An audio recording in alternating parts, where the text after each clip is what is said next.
Napagtanto ni Hanju na tunay ngang umiiral ang Ten Divine Realms, gayunpaman ang pagpapanggap ng Heavenly Emperor sa kanya ay hindi pala totoo, hindi pala ito patas sa lahat, sa kanya lamang ito nagpapakita ng kabaitan, ngunit sa iba ay malamig at walang pakundangan sa katotohanan, tila isa lamang itong walang saysay na titulo sa likod ng makapangyarihang anyo. Naging mausisa si Hanju kung bakit haantong sa paglipol o paglilinis ng sangkatauhan lalo na sa mortal world. Sumagot si Mengpo kung ang mortal na kaharian ay kailangang umasa sa demonyong landas upang mapahusay ang kabuoang kapalaran nito, kung gayon ang mundong iyon ay unti-unting magiging bahagi ng kaharian ng mga demonyo, bagamat ang lahi ng demonyo ay umatras mula sa pangunahing yugto ng mundo noong unang panahon. Ang kanilang mapanlinlang na ambisyon ay hindi kailanman naglaho. Nabuo ang yin at yang, at ipinaliwanag ni Mengpo na minsan ay naglunsad ang demon race ng isang napakalaking kalamidad, 1,000,000 taon na ang nakalilipas, isang trahedyang halos umubos sa lahat ng mortal at maging sa mga immortal,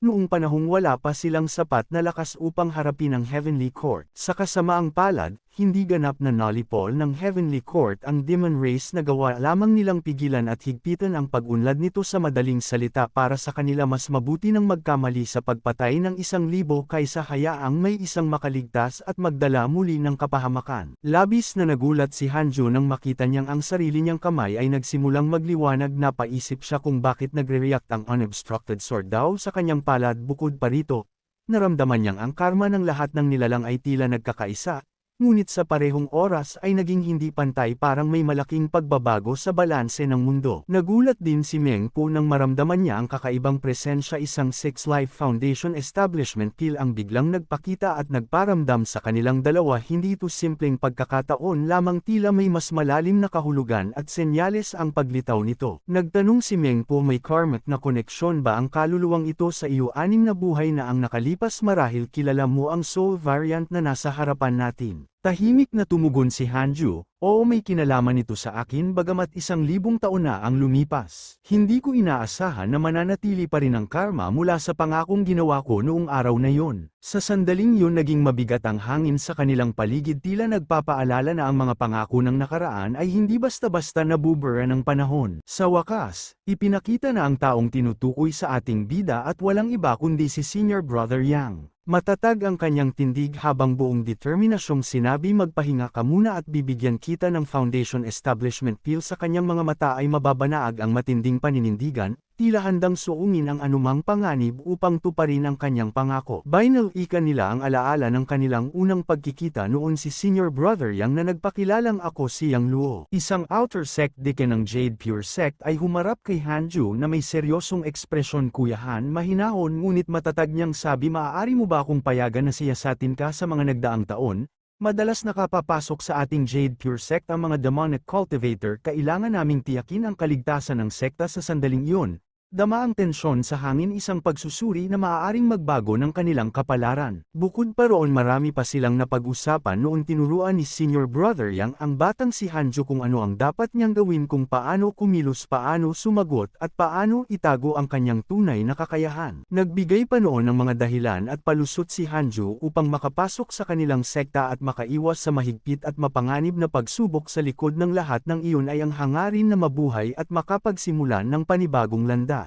Sa kasalukuyan, humingi si Hanju ng pabor kay Mengpo. Alam niyang may utang na loob siya rito, ngunit sa pagkakataong ito nakiusap siya kahit minsan lamang ay tulungan siya. Mabilis namang sumagot si Mengpo, huwag ka nang mag-alala, alam ko na ang dapat gawin. Pagkatapos iniabot niya kay Hanju ang isang mangkok, tila may dalang kapalarang muling magpapabago sa takbo ng kanyang tadhana. Ipinaliwanag ni Mengpo kay Hanju na kaayos na ang kanyang susunod na buhay, isang magandang kapalaran ang naghihintay sa kanya sa loob ng sopas na ito, hayaan mo siyang inumin ito. Tahimik na tumanggo si Hanju, dahan-dahan siyang humakbang papalapit kay Senior Brother Yang, hawak ang mangkok na magpapasya sa susunod nitong reinkarnasyon. Habang pinagmamasdan sila, napaisip si Mengpo, tunay ng labis na pinahahalagahan ni Hanju ang taong ito, gaya rin ng pagpapahalaga niya sa Celestial Emperor at sa sword daw. Sa kabila ng kanyang malamig at matatag na anyo, nananatili pa rin sa kanyang puso ang mga ugnayang hindi kayang putulin ng panahon o karma. Nagising si Senior Brother Yang at nagulat ng muling mabuhay. Mabilis siyang nagtanong kung nasaan siya. Pakiramdam na isa lamang siyang ligaw na kaluluwa at napagtanto niyang wala na siya sa mundong ibabaw. Nagpapakita pa rin ng kasiyahan ang kabataan at matandang bersyon ni Hanju nang magising si Senior Brother Yang.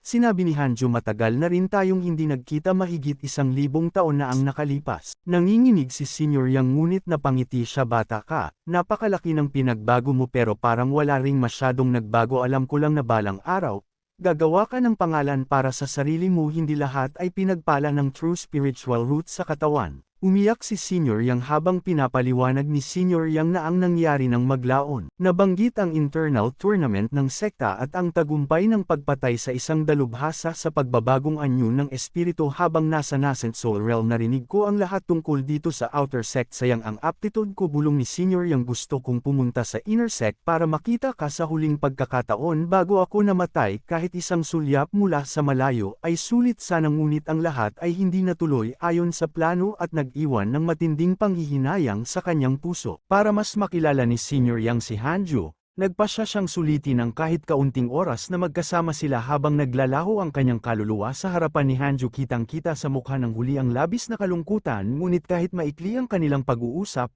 proud si Hanjo, sapagkat isa si Senior Yang sa mga taong humahanga sa kanya sa Jade Pure Sect. Sinabi ng Immortal Admonition, ang landas ng cultivation ay puno ng paghihirap. Nais ni Hanjo na magkaroon ng senior brother ng maagang pagtatatag ng Immortal Foundation. Naway maging maayos ang iyong cultivation at mamuhay ka ng masayang buhay. Naputol ang isang sinulid ni Hanjo, at nagising siya kaagad. Kitang-kita pa rin sa kanyang mga mata ang kalungkutan sa nangyari. Tiningnan ni Hanjo ang kanyang kamay, at namangha sa dami ng mga sinulid ng karma na nakapulupot dito. Napaisip siya, bahala na, wala na itong epekto sa akin, ngunit agad niyang napagtanto na napakarami pala nito. Unti-unti, ang kanyang karma ay lumabas at bumuo ng parang kuweba sa Fusang 3. Napagtanto niya na ang mga sinulid ng karma ay konektado mula sa lahat ng disipulo at karanasan niya. Sobrang malalim ng kanyang naiintindihan. Ang daw ng karma ay tunay na pambihira at malalim. Sa pamamagitan ng ganitong pagkaunawa, posible para sa isang tao na makapasok sa realm ng isang true immortal. Napansin ni Hanjo ang isang sinulid na dumating sa kanyang harapan. Sinundan niya ito at dinala siya sa gitna ng kagubatan. Habang patuloy niyang sinisundan, napaisip siya, ang koneksyon ay nasa paanan ng sariling bundok ko. Siguro ito lang ang ibig sabihin. Matapos ang immortal at God calamity, napansin niya na ang mga linya ng mga taong lumuluhod sa paanan ng bundok ay mas mahaba kaysa dati. Kasabay nito lumaki rin ang food street, tanda ng pagbabago at bagong simula. Huminto si Hanjo sa pagsubaybay nang makita niya ang isang pagkain. Pinuri niya ito at napansin, napakasarap nito. Kung wala ang ganitong supply, baka hindi ako makakatagal hanggang sa matanggap bilang disipulo. Ngunit napuno ng palaisipan ang kanyang isip nang lumitaw si Zhou Mingyu. Hindi niya inaasahan ang presensya nito. Bagamat normal para sa mga makapangyarihang nilalang na muling magkatawang tao, ang dakilang pantas na ito na kasing tangkad ng langit ay nagdulot ng sakit sa Celestial Emperor. Paano siya papayagang mag-reincarnate ng ganoon kadali? Mukhang ito ay bahagi ng arrangement ng Celestial Emperor. Na puno ng pangamba si Hanjo at bulong sa sarili, hindi ko kayang saktan si Patriarch Bodhisattva. Hindi na ako mag-aalala, bulong ni Hanjo. Nasa panig ko ang World Hanord Founder. Kung mag-away man ang mga Buddha, ang karma ng kanilang mga disipulo ay hindi basta-basta makakaabot sa akin. Ngunit ang kanyang ngiti ay tila demonyo, malamig at tusaw. Bahagyang pumangit ang kanyang ekspresyon habang iniisip ang susunod na hakbang. Ang pagmamadali ay nagbubunga lamang ng pagkakamali. Maghihintay ako hanggang sa maging matatag ang isipan ni Little Chu. Kapag handa na siya, saka ko siya tatanggapin bilang alagad. Hindi pa huli ang lahat para sa digmaan. Makalipas ang 20 taong, tahimik na nakaupo si Hanjo habang pinagmamasdan ang kanyang mga estadistika. Ang kanyang cultivation ay umangat na sa reincarnation through immortal realm. Patuloy na tumataas ang kanyang immortal power, at ang kanyang kaluluwa ay sumasailalim sa mas malalim na pagbabago. Mas dalisay, mas matatag, at mas malakas kaysa dati. Nagpakita ang sistema ng dalawang landas, umakyat at sumikat o manatili at umiwas sa gulo. Ngunit ngumisi si Hanjo. Kahit ang immortal Emperor ay bumabagsak, ang mga dakilang nilalang ay napipilitang mag-reincarnate ang isang bagong true immortal pa, kaya walang pag-aalinlangan. Pinili niya ang ikalawang opsyon, mas mabuting mabuhay ng tahimik at lumakas ng palihim kaysa sumikat at mamatay ng maaga. Dahil pinili ng ating bida ang pangalawang opsyon,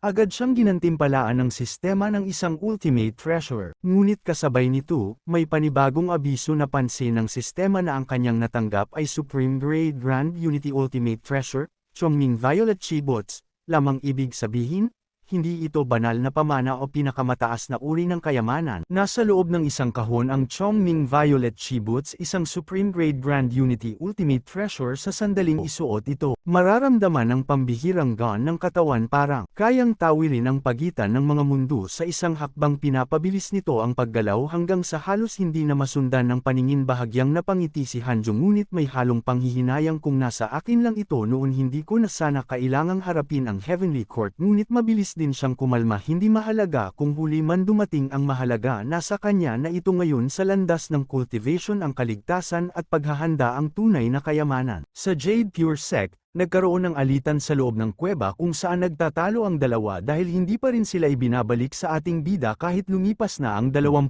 taon. Kalahating taon nang naghihintay si Chicken, ngunit hindi pa rin sila binabalikan ng ating bida kaya lalo siyang nainip. Nakipagtalo naman si Chu sa kanya na sinabing buong kalahating taon siyang nag-cultivate pero hindi pa rin niya lubos na nauunawaan ang sword daw. Kaya nais niya itong subukan gamit ang bagong natutunan pumayag sana si Chicken. Ngunit may kondisyon kailangan muna silang mag-sparring samantala. Ang Dao Comprehension Sword ay nananatili lamang sa loob ng kuweba upang magbigay ng espiritual na chi at wala itong sariling tirahan sa labas. Ipinaliwanag pa ni Chicken na hindi niya kayang talunin sina Fang Liang o Merong Chi ngunit hindi rin siya basta-basta matatalo ng kahit isang simpleng talam lamang sa ngayon ang kanyang cultivation ay nasa integration realm samantalang si Chuchu ay umabot na sa void amalgamation realm gayunpaman alam ni Chicken na malaki ang agwat ng kanilang lakas kaya kailangan niyang ilabas ang kanyang nakatagong alas at huwag magpigil ng kapangyarihan kung nais niyang makipagsabayan sa laban na ito hindi sapat ang kumpiyansa kailangan ng buong lakas at tunay na pag-unawa sa Dao. Sa isang iglap talo si Chicken sabay kitang kinutya ni Chuchu mahina pa lang daw siya at bakit naglakas loob na hominin siya wala pa raw buo ang sword daw niya kaya nasa mahinang bersyon pa lamang ito pinagtawanan tuloy si Chicken ng 2 kambal na manok samantala naiisip ni Dumplinghead kahit nakahanga-hanga ang talento ng espiritu ng damo na ito. Kung magpapatuloy siya sa ganitong bilis malalampasan niya rin ako sa lalong madaling panahon. Inutusan ng ating bida ang lahat ng kanyang mga disipulo magtipon kayo at makinig lahat ng alagad maghanda upang salubungin ang bagong miyembro ng Jade Pure Sect ang pangalan niya ay Zhou Mingyu, anak ng pamilyang Zhou, at magiging alagad ni Chu Shiren hindi makapaniwala si Chu Shiren nang makatanggap siya ng disipulo, habang ang 2 disipulo ng ating bida ay hindi sang-ayon dahil wala pa silang natanggap na sariling disipulo gusto rin nilang maranasan ang karanasang iyon. Sobrang saya ni Chu Shiren sa wakas natupad na rin ang kanyang pinapangarap na magkaroon ng disipulo para kay Chuchu dapat sana ay babae ang disipulo upang maging iba ang pagtuturo lalo na sa aspeto ng cultivation ngunit kahit ganoon labis siyang natuwa sa nakuha ni Chu Shiren at ramdam niya ang kasiyahan sa tagumpay ng kaibigan. Makalipas ang ilang sandali, dumating na rin ang hinihintay nilang disipulo para kay Chuchu. Sobrang ganda ng pagkakataon ang nag-iisang disipulo ni Chu Shiren ay isang babae. Nagpakita si Zhuo Mingyu at kitang-kita sa kanyang mukha ang inosenteng ekspresyon ang kanyang cultivation ay nasa 2nd level of the Golden Realm. Nagkomento si Merong Chi maganda si Zhuo kahawig ng ating mukha pero iba mas maliit ang dibdib niya hindi kagaya sa akin para kay Chuchu parang lalaki si Zhuo sa hitsura at hindi siya makapaniwala sa pagkukumpara ni Merong Chi kaya wala na lang siyang masabi. Nag-iba ang mga mukha ng disipulo ng ating bida dahil sa malaking pagbabago at iba't ibang ekspresyon ang lumitaw ang ilan ay pumangit sa pagkabigla. Sabi ni Chicken, para mapansin ang ganitong kagandang disipulo, dapat may espesyal na pagtrato. Si Merong Chi naman ay nagselos, iniisip na kung babae ito, maaaring magkaroon siya ng kakompetensya bilang magandang disipulo. Samantala si Yeti Andang ay may ibang plano para daw mapalapit sa kanila ang disipulo dapat dalhin ito sa palaisdaan upang mangisda at makipag-ugnayan. Dahil sa iba't ibang opinyon at ideya hindi tuloy agad na iproseso ni Zhuo Mingyu ang kanilang mga katanungan. Kaya nagmungkahi siya pwede bang isa-isa na lang ang tanong para mas madali akong makasagot. Ang mga aura at mukha ng mga disipulo ay pumangit parang balat ng saging ang hitsura at ang kanilang ngiti ay waring gustong kainin ang buhay ng sinuman. Ngunit napansin ni Zhuo Mingyu na hindi sila ordinaryo bukod sa kakaibang kapangyarihan. May alindog sila na mahirap unawain ng karaniwang tao. Dahil dito napaluha siya wala siyang makita na tamang master at wala ring katapat para sa kanya para bang isa siyang maliit na palaka sa gitna ng malawak na ilog. Nag-usap sina Hanju at Minpo tungkol kay Yang Luo at kung saan siya magre-reincarnate. Nagtanong si Hanju, anong klaseng buhay ang mapasukan ni Senior Yang? Sumagot si Minpo, siguro sa Warhammer. Pero hindi pa ako sigurado. Ang kasabihan kasi nila, kapag muling nabubuhay ka, ang mabait ang pamumuhay mo ang pinakamagandang kapalaran. Napabulong sa isipan ni Zhuo Mingyu na tila wala silang marangal na pag-iisip para lamang silang mga bata kung makihalubilo, ngunit agad nagsalita si Chu Shiren, sinabing huwag siyang mag-alinlangan, kaya na raw ni Zhuo Mingyu na gawin ang sarili niyang transcendence right. Sa madaling salita, hindi na niya kailangan ng gabay mula sa kanila, nasa sariling landas na niya kung paano ito tatahakin. Humakbang papalapit ang ating bida at sinabi mula sa araw na ito, "Dito ka na maninirahan sa Mortal World, Zhuo Mingyu." Nilinaw pa ni Hanju ang kanyang ibig sabihin, kailangan si Zhuo Mingyu mismo ang maghanap at umunawa sa mga bagay tungkol sa cultivation. Dapat siyang maturuan ng tamang landas upang hindi magaya sa pananaw ni Chu Shiren. Biglang nagbago ang ugali ni Zhuo Mingyu mula sa pagiging matatakutin, naging masaya siya nang makita si Hanju na pausal siya. Ang marangal na immortal na kasing gwapo ninyo ay dapat tularan, ngunit hindi pala niya narinig at naiproseso ang mga naunang paliwanag ni Hanju. Kaya muli siyang nagtanong, ano po ulit ang sinabi ninyo?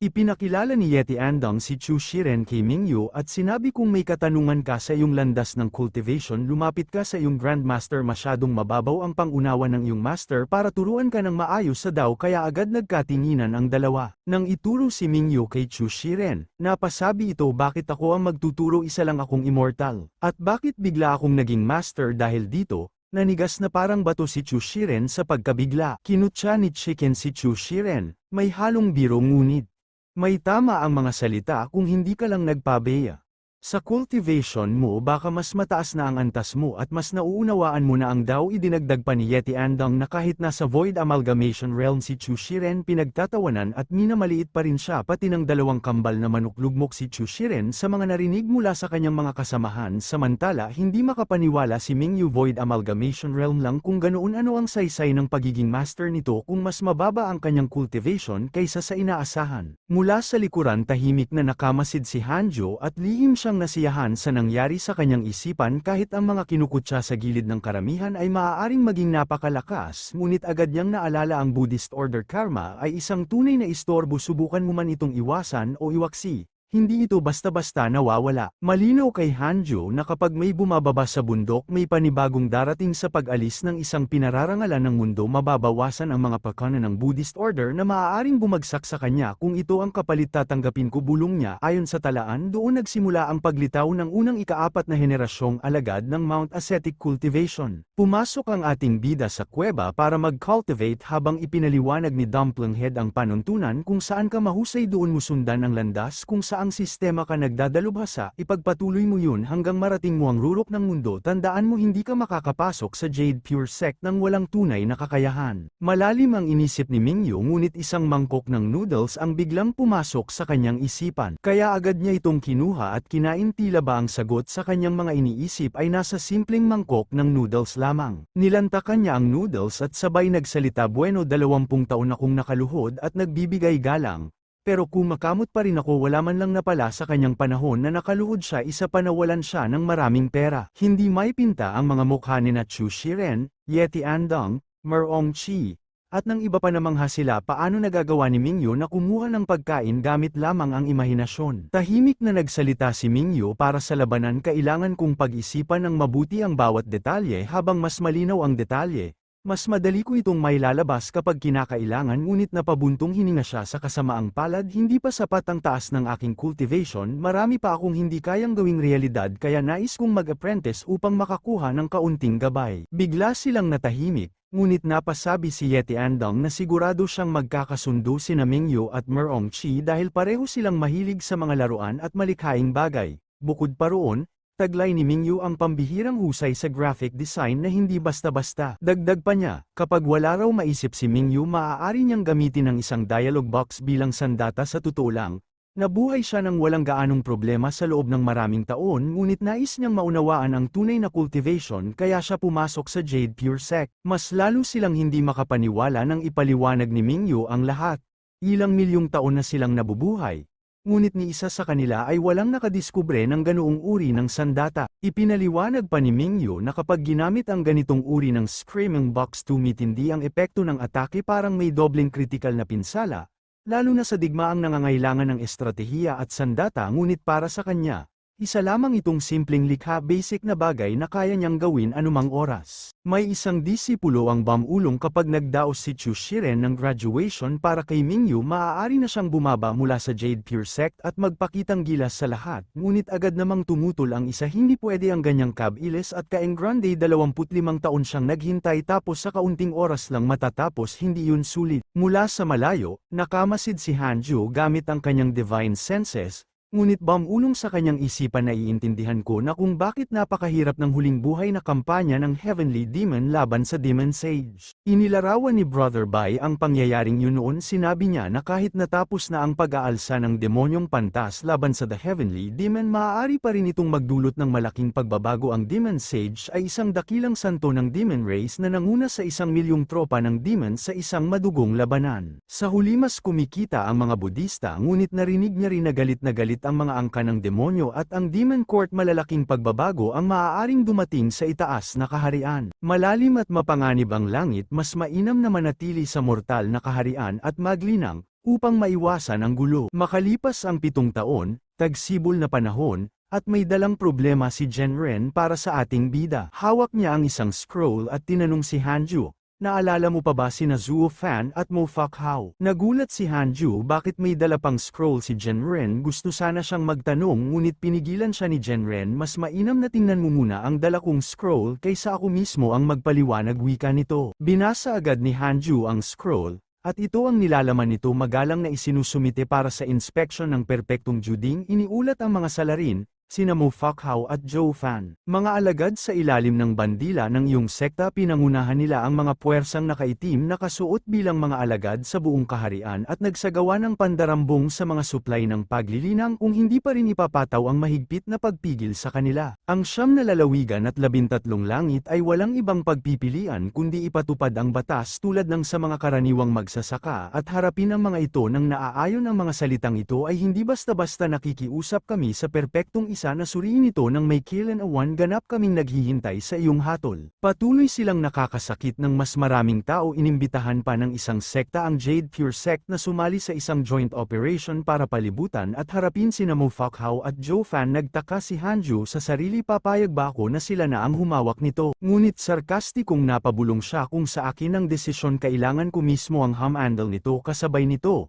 nasira ang scroll, at labis na nabigla si Genren. Napakaraming taon na ang lumipas, hindi na talaga sila mga alagad ng Jade Pure Sacred Sect. Hindi dapat isipin na dahil matagal na kayong magkakakilala kailangan na mahiya sila. Kung talagang maglakas loob silang kumilos ng walang kabuluhan at maging mga karumal-dumal na kriminal, may kaparusahan silang haharapin. Sa seryosong tono ni Hanju, sinabi niya na kung gusto nilang kalabanin ang Jade Pure Sect, dapat handa na silang harapin ang anumang conflict. Pinagpawisan si Elder Genren nang makita ang ganitong seryosong kilos ni Hanju. Matagal na rin niyang hindi nakita ang ganitong determinasyon mula sa kanya. Nagbabago ang puso ng mga tao pagkatapos ng ilang taon pabayaan ng 1,000 payapang naglalakad si Elder Genren, ngunit iniisip niya pa rin ang kanilang pinag-usapan kanina ni Hanju tungkol sa Jade Sleep. Binigyang diin niya na sina Zhou Fan at ang isa pa ay dati niyang kakilala at siguradong hinihiling niya sa kanya na protektahan silang dalawa. Nakabuntong hininga si Elder Genren, ngunit pahabol niyang wika, "Kung ang mga alagad ng Jade Pure Sect at ang aking Jade ay natatakot kahit sa simpleng pagbantay sa mga panustos ng cultivation, kung ganoon, ang ating sekta ay hindi karapat-dapat maging nangungunang sekta sa mundo." Medyo natakot si Genren sa kanyang sariling tanong, "Kailangan mo bang alisin sa sarili mo ang lahat ng emosyon para maging immortal?" Sa kabilang banda, abala si Hanju sa pagtitig sa hologram ni na Zhou Fan at Mo Fukhao. "Ano na naman itong dalawang skimang ngayon? Sa pamamagitan ng pagsasama-sama muli, pinipilit kaming gumamit ng Heavenly Dao methods para linisin ang kanilang kalat. Naglakas loob kayong dalawa na bumalik." Idinugtong pa ni Hanju, "Teka lang,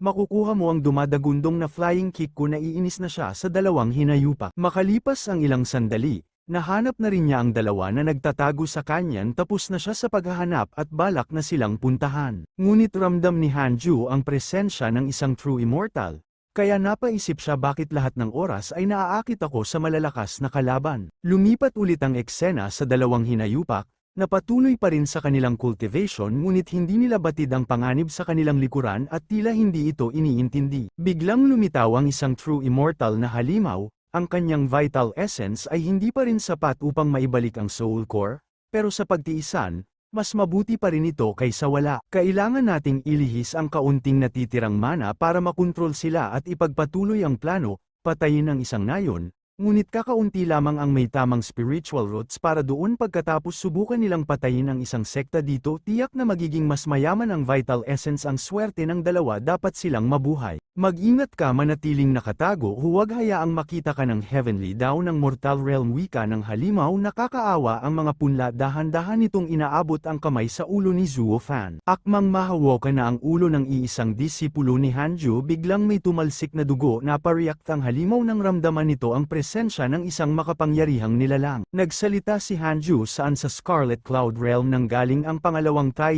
True Immortal. Target ba siguro ako ng Buddhist sect ngunit kaagad naramdam ng halimaw ang sakit nang mawala ang kanyang isang kamay.